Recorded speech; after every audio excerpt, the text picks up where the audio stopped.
मनुष्य दो ही प्रकार के व्यक्तियों के समक्ष झुकता है, एक वो जिसका वो सम्मान करता है और एक वो जिससे वो भयभीत रहता है। अब कोई व्यक्ति यदि आपके समक्ष झुकता है तो उसके पीछे कारण क्या है, आपके प्रति सम्मान या आपके प्रति भय, ये आपको समझना है। यदि आप ऐसा सोचते हैं कि उससे क्या अंतर पड़ता है कि भय हो या सम्मान, कोई मेरे समक्ष झुक तो रहा है, यदि ये आपकी सोच है तो आपको स्मरण करवाना चाहता। ये इस समय को बदलने में समय नहीं लगता। आज वो व्यक्ति आपसे भयभीत है, कल इस भय का अंत हो सकता है, या हो सकता है उसके पास अत्यधिक शक्ति आ जाए, कुछ भी हो सकता है। स्मरण रखिए, जो शीश भय के कारण झुकते हैं वो विरोध में सबसे पहले खड़े होते हैं, और जो शीश सम्मान में झुकते हैं वो आपके लिए शीश कटवाने के लिए भी सज्ज रहते हैं। तो सबको अपना बनाइए, किंतु भय का उपयोग करके नहीं, कर्म करके, सम्मान अर्जित करके। बस यही कीजिए और मेरे साथ प्रेम से कहिए, राधे राधे। सुई की छोर पर एक छिद्र होता है जिससे हम इस धागे को निकालते हैं, और फिर इस सुई की सहायता से ये धागा वस्त्र सिलता है।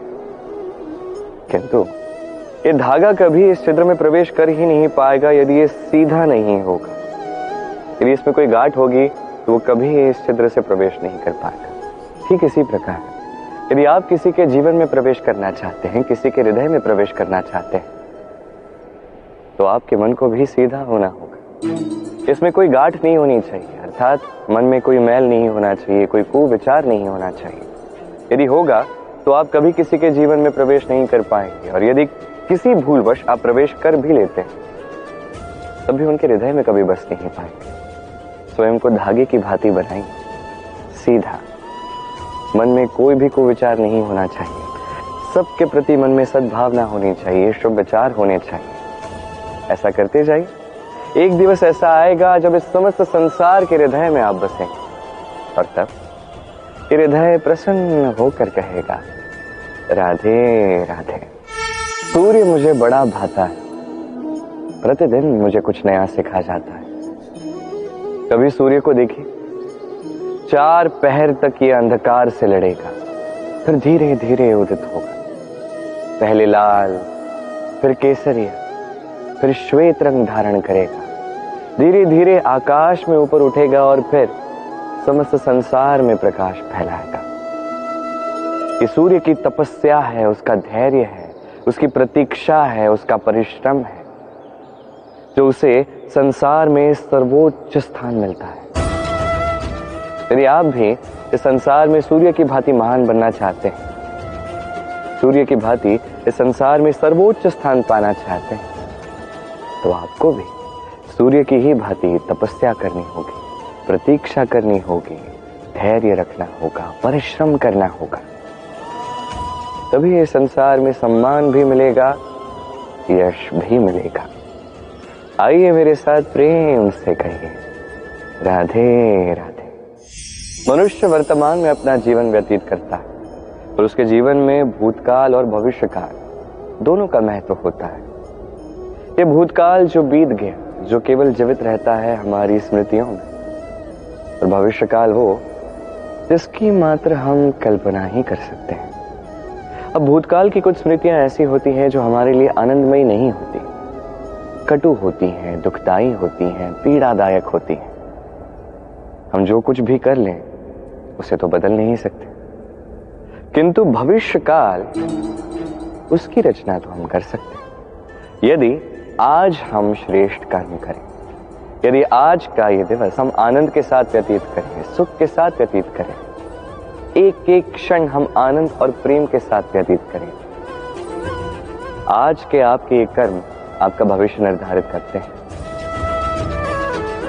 आज आप जो भी जिएंगे वो भविष्य में जाके भूतकाल बनेगा, और तब आपको ऐसी स्मृतियां मिलेंगी जहां आपने एक एक क्षण प्रेम और आनंद के साथ व्यतीत किया, और वो स्मृतियां मीठी होंगी। तो आज ही श्रेष्ठ और उचित कर्म कीजिए, आपको निश्चित रूप से एक उज्जवल, शुद्ध, पवित्र और आनंदमयी भविष्य प्राप्त होगा। आइए मेरे साथ प्रेम से कहिए, राधे राधे।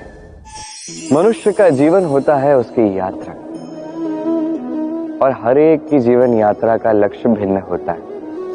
अब मन में ये प्रश्न जागता है कि इस जीवन में लक्ष्य महत्वपूर्ण है या यात्रा महत्वपूर्ण? और इस सोच में हम कहीं न कहीं सबसे महत्वपूर्ण बात भूल जाते हैं सबसे महत्वपूर्ण व्यक्तित्व, हमारा साथी, हमारा सहयात्री, जिसके साथ हम यात्रा तय करते हैं। यह अत्यंत महत्वपूर्ण है। अब स्वयं देखिए, मेघों से वर्षा की एक बूंद गिरती है, उसका लक्ष्य होता है धरा, उसकी यात्रा होती है समस्त वायुमंडल, किंतु उसे कौन सा साथी मिलता है उस पर देखिए कितना कुछ निर्धारित होता है। यदि उसे साथी मिलता है सीप, यदि वो सीप के मुख में जा गिरती है तो वो मोती बनती है, और तब लक्ष्य क्या बनता है? ईश्वर के आभूषण। वहीं यदि ये बूंद उसे साथ मिलता है सर्प का, वो सर्प के मुख में जा गिरती है तो वो बन जाती है विष, और तब लक्ष्य क्या बनता है? किसी के प्राण हारना। यही दर्शाता है कि हमारे जीवन में साथी का चयन अत्यंत आवश्यक, अत्यंत महत्वपूर्ण है, क्योंकि साथी का प्रभाव आपके मार्ग पर ही नहीं, आपके लक्ष्य पर भी पड़ेगा। कभी कभार तो ये आपके लक्ष्य को भी बदल देगा, कभी उचित प्रकार से, कभी अनुचित प्रकार से। ये आपके चयन पर निर्भर करता है। तो एक श्रेष्ठ साथी का चयन कीजिए और मेरे साथ प्रेम से कहिए, राधे राधे।